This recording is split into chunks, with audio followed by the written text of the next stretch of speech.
Bonjour. Alors aujourd'hui, je vais vous parler de l'envie. Donc, j'ai un client qui est assez, on va dire assez straight, là. Tu sais, je veux dire, il vient me voir, on est en juillet, là, puis, bon, pas au grand juillet, il y a une chemise à manches courtes, mais il y a quand même la cravate, et même s'il arrive chez moi, après son travail, il la dessert pour la cravate. Bon, il est assez straight. Et là, il est complètement bouleversé parce que dans 2 semaines, c'est la fête annuelle qu'il donne chez lui parce que lui et sa femme, c'est les plus vieux de famille et ça fait 25 ans qu'ils sont mariés. Puis bon, ils ont une belle maison, une piscine creusée, en tout cas. C'est toujours là que la fête se fait. Et donc, les deux familles viennent et entre autres, son beau-frère, le frère de sa femme, qui déteste depuis 25 ans.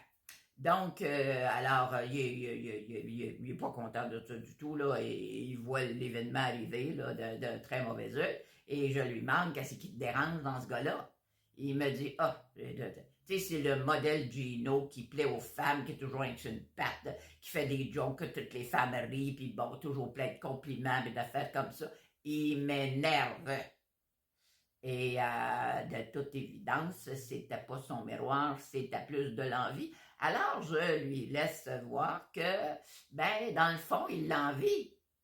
Et il me dit, comment tu veux que j'envie ce gars-là, qui a pas une scène, il est jamais capable de trouver un job, ça fait 25 femmes qui passent, il n'y a aucune stabilité, je peux pas envier ce gars-là. Mais je lui dis, oui, je pense que tu l'envies. Parce que si tu regardes toi, euh, eh bien, lui, il se permet des choses que tu te permets pas. Lui, il s'amuse. Lui, il a l'air de s'amuser alors que tu n'as pas l'air de t'amuser du tout. Hein?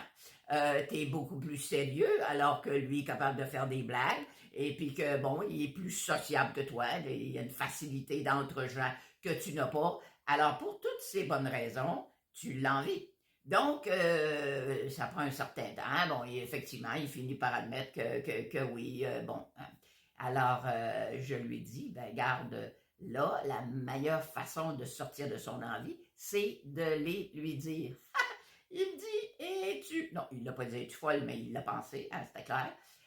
Moi, je vais aller dire à ce gars-là que je l'envie, alors que ça fait 25 ans que mon sait qui m'énerve et qu'il me tape ses nerfs et que je peux pas le supporter. Eh bien, j'ai dit, si tu veux vraiment t'en sortir, il va falloir que tu lui dises. Et voici la méthode. Alors, tu vas volontairement oublier, par exemple, moi, je ne sais pas, d'avoir acheté de la bière.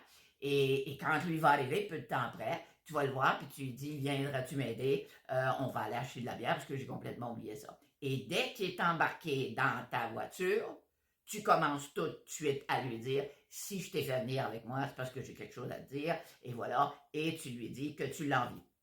Ça m'a pris les 2 semaines qui restaient pour le convaincre, mais il l'a fait. Et voici ce qui est arrivé, que je lui avais dit. Hein, ça va bien tourner.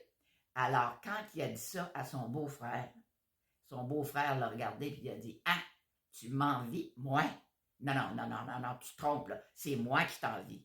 Parce que toi, tu as tout ce que j'ai toujours rêvé dans la vie. Tu es marié avec ma sœur, qui est la meilleure personne de la Terre.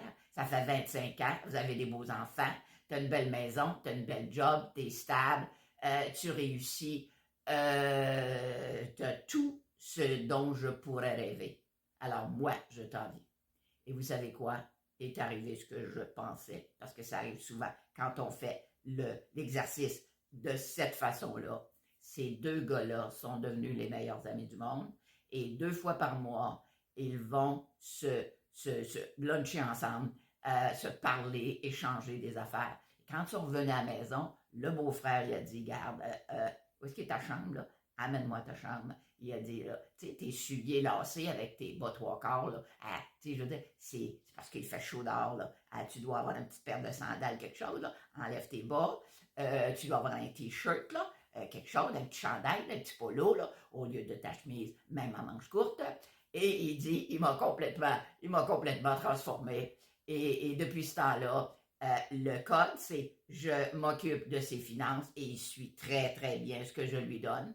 Et puis lui, il s'occupe de me dépogner, de me rendre un peu moins coincé comme j'étais auparavant. Donc, ben voici l'exemple. Là-dessus, je vous souhaite une très belle journée.